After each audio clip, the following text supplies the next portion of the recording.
From mystery meat to cold beans, the truth about prison food, the shocking discovery. The tray slid through the slot, and when the inmate lifted the lid, he froze. What sat there wasn't food. It was a lump of gray, slimy meat that gave off a smell like wet dog fur. Next to it, a pile of cold beans so undercooked they crunched like gravel between the teeth. Other prisoners gathered around, whispering.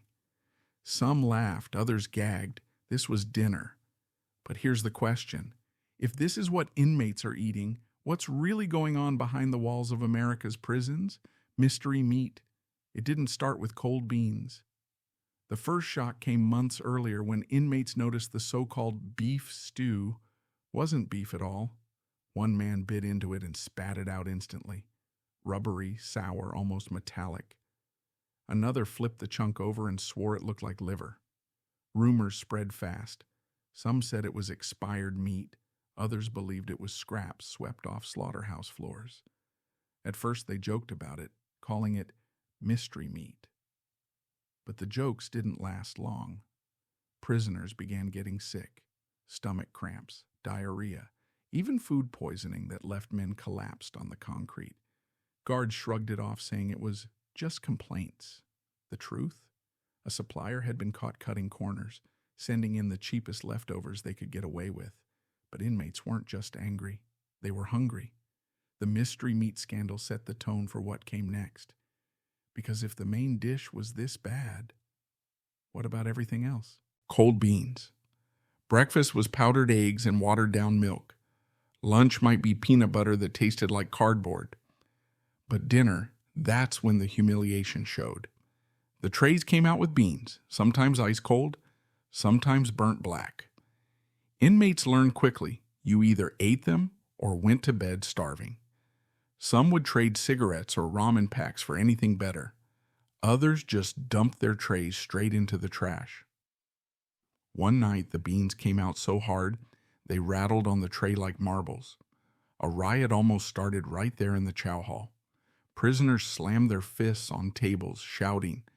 Guards rushed in, batons ready. Everyone knew food could spark chaos in an instant. And then it happened. An inmate, furious at being served dog food, hurled his tray across the room. The beans splattered against the wall. Silence followed for just a heartbeat. Then the entire dining hall erupted into shouting, banging, and fights breaking out. That was the night prison food went from bad to dangerous. The riot in the chow hall. The silence after the tray hit the wall didn't last. Suddenly, benches scraped, fists swung, and food trays clattered to the floor. The chow hall turned into chaos. Guards charged in, barking orders, but their voices were drowned out by inmates slamming spoons and shouting. Some prisoners flipped tables, using them as shields. Others lunged toward the guards, fueled not just by hunger, but by months of pent-up anger. The riot didn't last long. Officers sprayed mace, choking the air with chemicals that burned eyes and lungs. Men coughed, gagged, and hit the floor. Within minutes, the chow hall was cleared. Inmates dragged out in cuffs, faces dripping with tears and sweat. But the anger didn't disappear. It simmered like the rotten beans still smeared on the wall. Back to hunger. After the riot, the prison cracked down. Meals were even smaller, almost as punishment. One tray carried nothing but a scoop of plain rice and a biscuit so hard it could break teeth. Men whispered that the kitchen staff had orders to teach them a lesson. The commissary, normally a lifeline, was running dry too. No ramen, no chips, just empty shelves. Prisoners were left with the slop on their trays and nothing else. Some tried to make jokes to keep spirits up. "Mystery meat stew tonight, fellas," one would laugh, holding up the gray lump, but no one really laughed anymore. The hunger turned men mean. Friendships cracked, deals fell apart. One man stole a biscuit from another's tray, and that's all it took. Fists flew, blood splattered on the floor, and the guards rushed in again. The prison had survived a food riot. But now it was slipping towards something even more dangerous. Total breakdown. Desperate recipes. When the trays offered nothing but cold beans and stale bread, inmates turned to survival cooking. They crushed stale crackers and mixed them with tap water to form a kind of paste. They took ramen, when it was available, and sprinkled seasoning packets on top of anything to mask the sour taste. Some even stirred instant coffee into their beans, hoping to kill the smell of rot.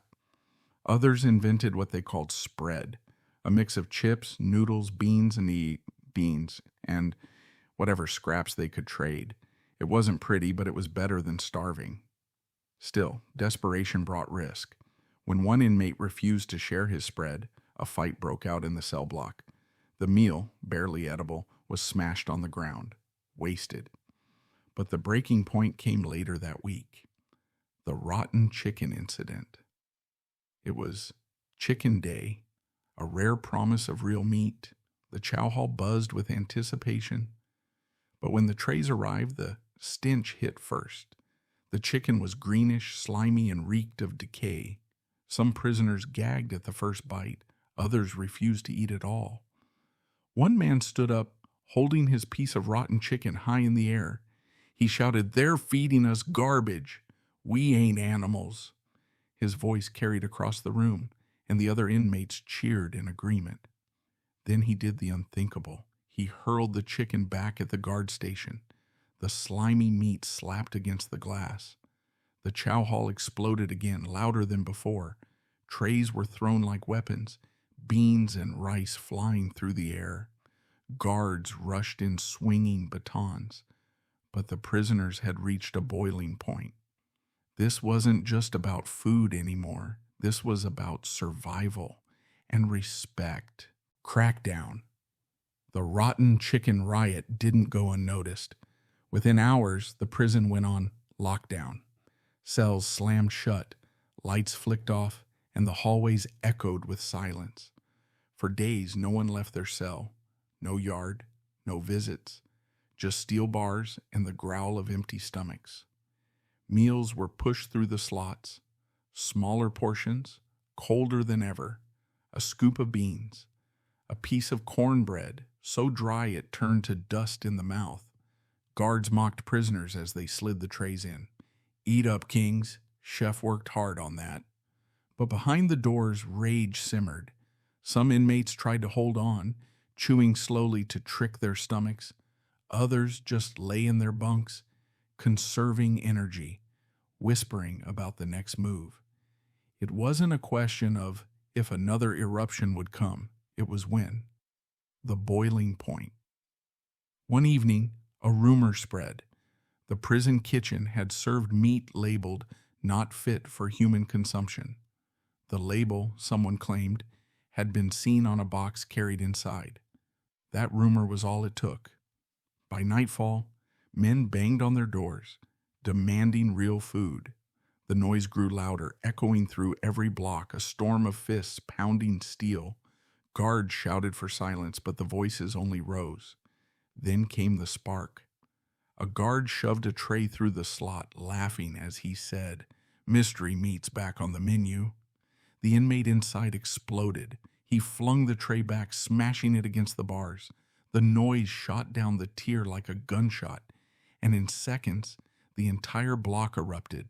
Men screaming, throwing water, setting fire to scraps of paper. The prison had reached its boiling point. Hunger had turned into full-scale rebellion. Fire in the block. The rebellion spread fast. Sheets stuffed under doors were lit on fire, smoke curling through the air vents. Inmates banged on their doors in rhythm, the noise like a war drum shaking the concrete.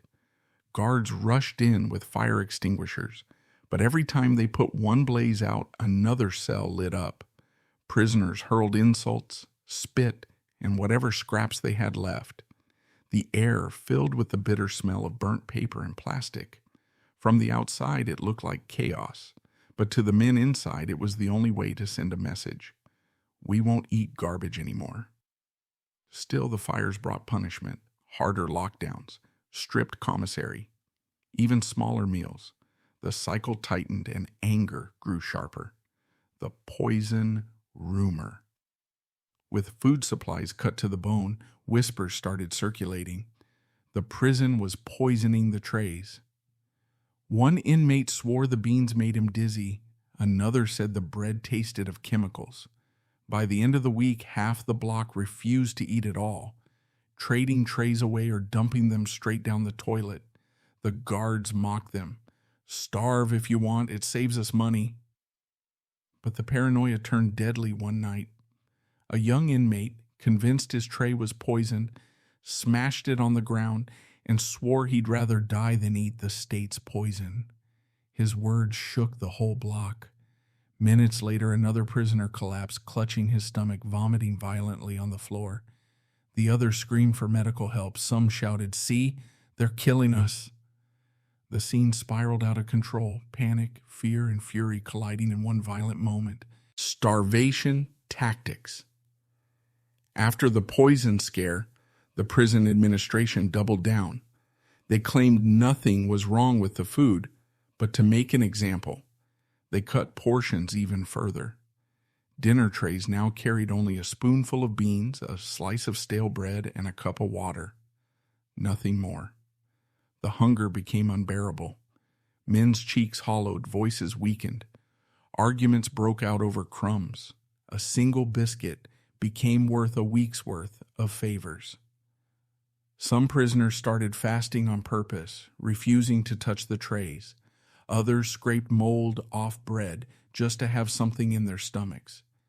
And then came the breaking point, when one inmate collapsed during count, hitting the floor so hard his head split open. Guards rushed in, but it was too late. The entire block erupted in rage. The kitchen takeover. It happened the next day. A work crew of inmates assigned to the kitchen decided they'd had enough. While guards were distracted, one of them grabbed a broom handle and jammed the door shut. Another started dumping trays into the trash, shouting, "No more poison, no more slop." Chaos spread in seconds. Pots of boiling water were tipped, beans splattered across the floor, and trays went flying like weapons. Smoke alarms screeched as fires flared in the corner. The kitchen, once the prison's control center, was now a battlefield. By the time guards stormed in with riot shields, inmates were hurling pans and spoons like missiles. The smell of burning food filled the air, mixing with the shouts of men who refused to be silenced. This wasn't just about hunger anymore. This was war, riot shields and rubber bullets. The kitchen standoff ended when the heavy boots arrived. Guards stormed in with riot shields, rubber bullets loaded, and gas canisters ready. Inmates tried to hold their ground, hurling pans and boiling water, but the shields closed in like a wall. A crack of rubber bullets echoed off the tiles. Men dropped, screaming, clutching bruises and bleeding welts. Gas filled the room, thick and choking. Inmates gagged, coughing as their eyes swelled with tears. The fight broke fast. One by one, prisoners hit the ground, their arms zip-tied behind their backs. The guards won the battle, but victory came at a price. The kitchen was wrecked, food supplies destroyed, and the prison had no plan left to feed hundreds of starving men. The black bread. Days later, when the dust settled, meals returned, but they were worse than ever. Instead of meat or beans, the trays carried only a hard, blackened loaf of bread, dense, sour, and mold creeping at the edges.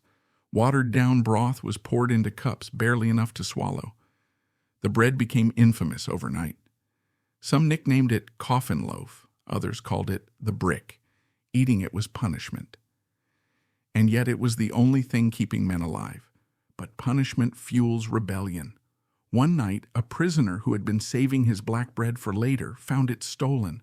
Enraged, he attacked the thief with bare fists, slamming him into the concrete.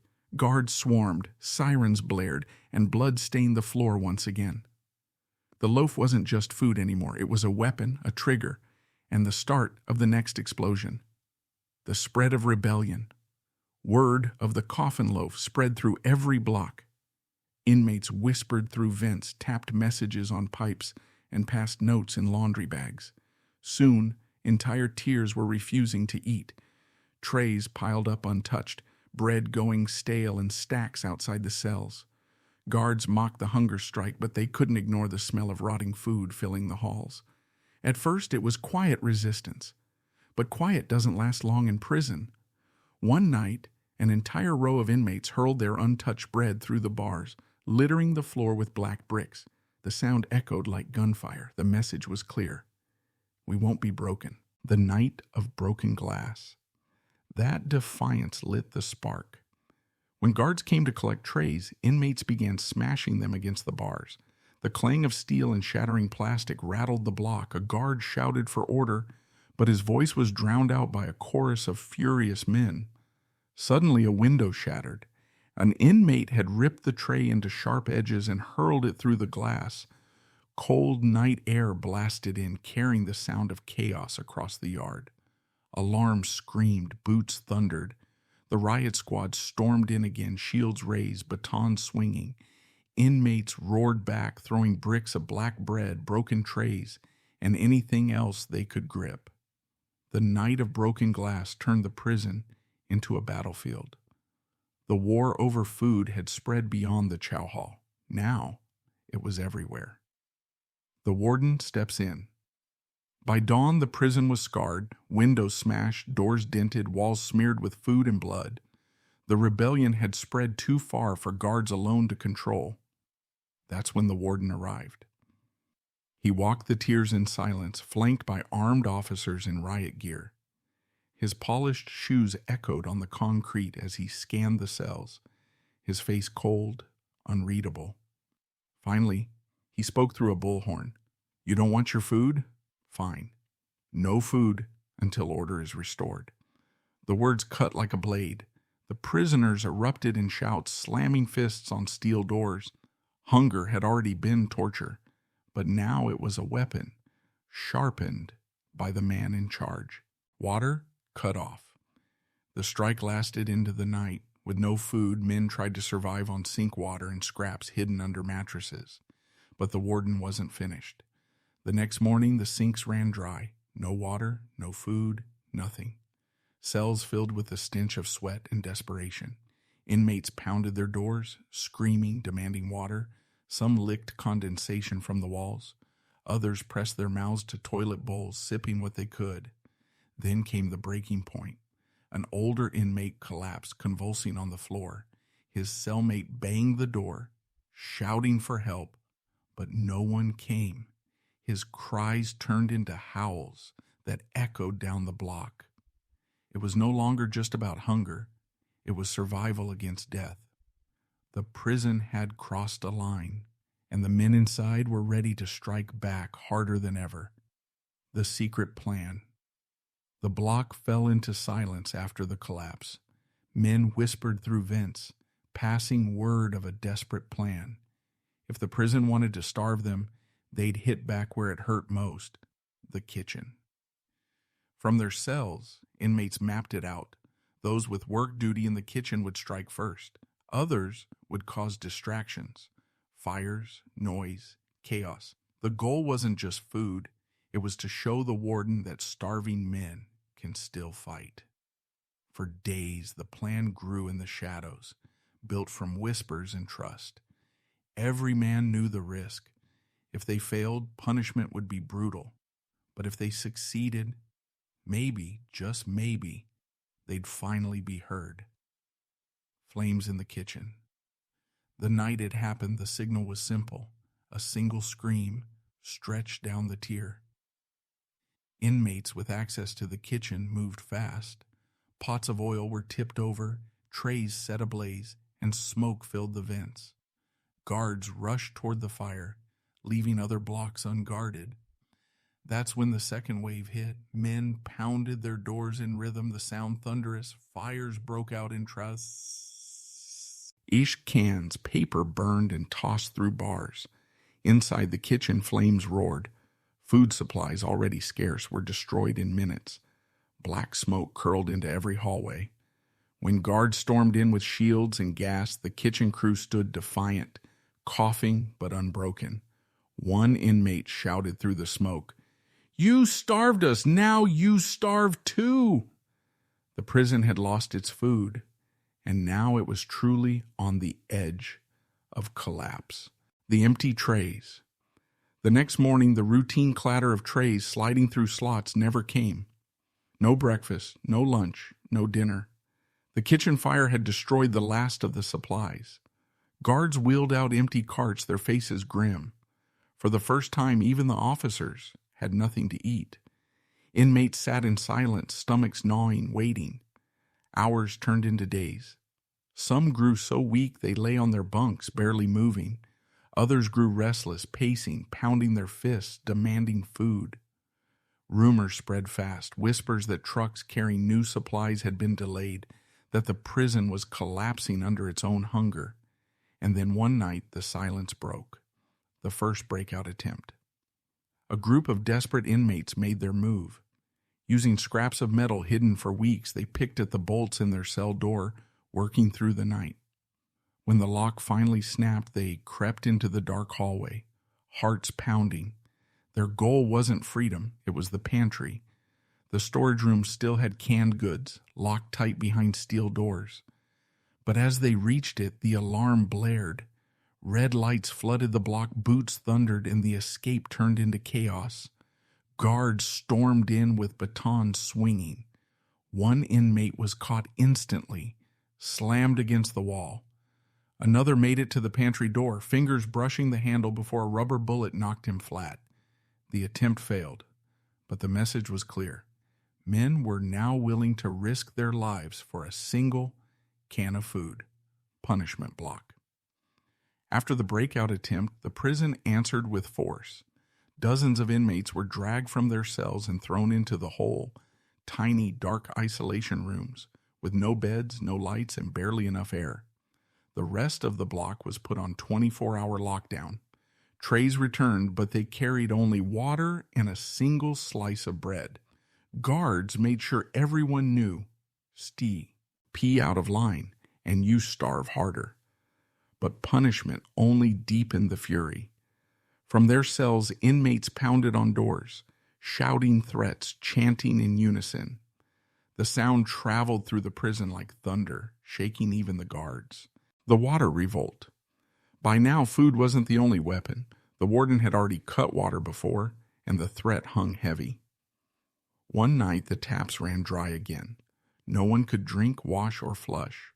Toilets overflowed, stench choking the air. Desperation turned to madness. Inmates began tearing apart their sinks, smashing pipes, flooding the floors with dirty water. They filled cups with whatever they could salvage, even muddy puddles forming on the ground. Then, in the chaos, a guard tried to push water jugs past one cell block.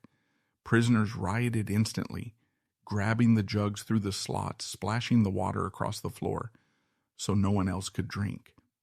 What began as a scramble for survival turned into a violent clash.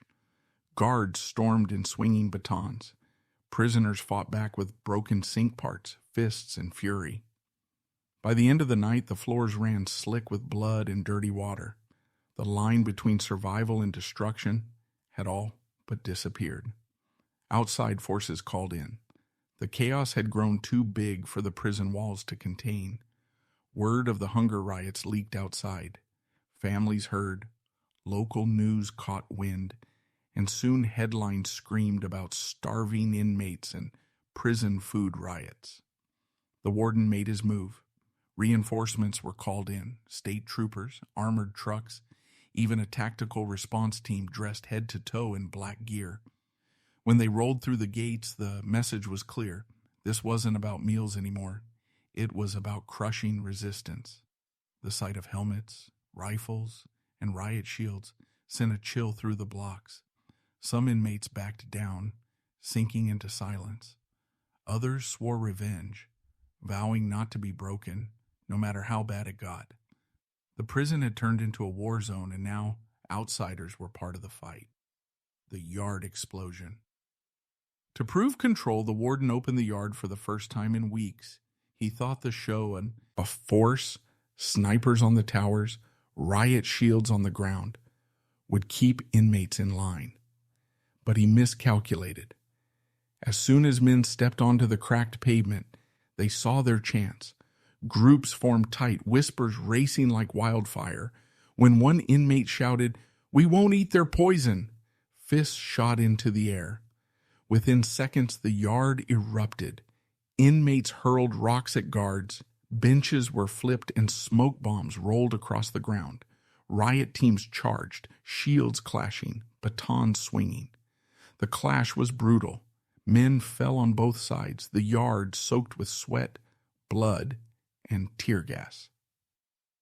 By the time it ended, dozens were dragged away in chains, faces battered.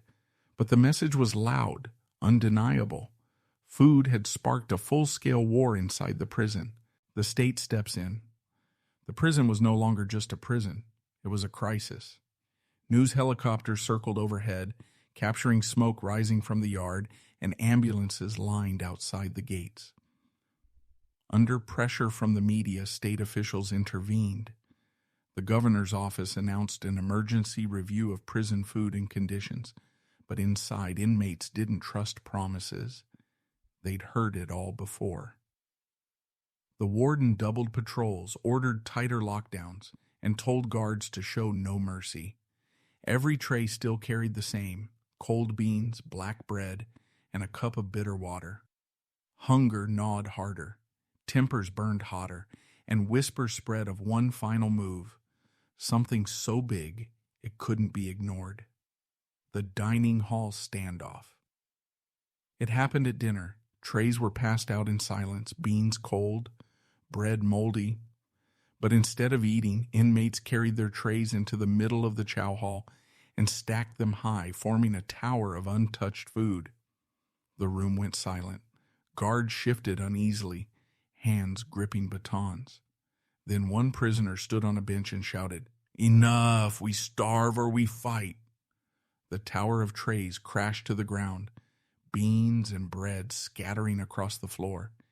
Instantly, the hall erupted. Men flipped tables, chairs flew, and the air filled with shouts of defiance. Guards rushed in, but they were outnumbered. For the first time, the inmates didn't scatter. They held the ground, surrounding officers, blocking the exits. It was no longer a riot. It was a standoff. The siege. The chow hall had become a fortress.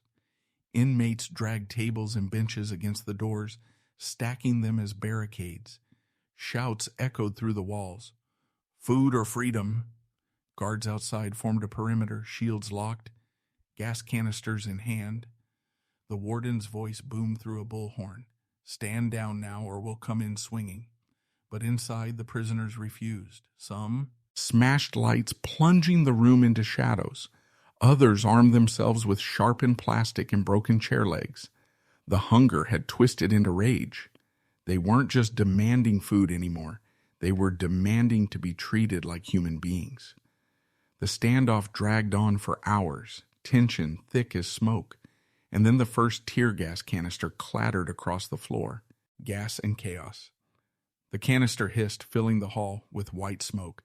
Inmates coughed, choked, eyes burning, but instead of scattering, they roared back. Trays flew through the air, smashing against shields. Boiling water, saved in secret kettles, was hurled at the advancing line. The clash was brutal. Gas thickened the air until men could barely see. Guards swung batons blindly. Inmates slammed makeshift weapons against shields, sparks flying. Then came the turning point. One guard was dragged into the chaos, pulled down by a group of inmates. His shield vanished into the crowd. His shouts echoed through the smoke. The siege had gone too far. The prison was no longer under control. The bargaining chip. Through the smoke and chaos, the guard was dragged to the ground, pinned by desperate hands. Inmates circled, their voices rising above the alarms. "Food, real food, or he doesn't leave this room." The prison froze. Outside the chow hall, officers hesitated. The warden's face turned pale. This wasn't a riot anymore. This was a hostage crisis. Negotiations began at once. Demands were shouted through the barricades: no more black bread, no more mystery meat, no more starving men treated like animals. For hours, the standoff dragged on. Guards outside tensed, waiting for the order to storm. Inmates inside held their ground, eyes wild with hunger and fury. Finally, after a tense silence, the doors cracked open. The guards stumbled out, bruised but alive. The rebellion had made its point, but the war over prison food was far from over. The aftermath. In the days that followed, new supplies finally arrived. Fresh bread, proper meat, hot meals. For the first time in months, trays didn't reek of rot. But the damage was done. The memory of mystery meat, cold beans, and black bread had scarred the prison forever. Guards whispered about the riots. Inmates carried the hung basket, air in their bones, and the question remained, if food alone could spark such chaos, what else lay hidden behind these walls? The bitter truth. This is the truth about prison food. It's not just about what's served on a tray. It's about control. Mystery meat, cold beans, black bread, these weren't just meals. They were weapons. Weapons that starved men, sparked riots, and turned a prison into a battlefield. And if hunger can drive men to rebellion inside locked walls, what does that say about the system holding them there? The story of prison food isn't just about what's on the plate. It's about survival, dignity, and the price of control. So the next time you hear the words 3 meals a day, ask yourself, what's really being served?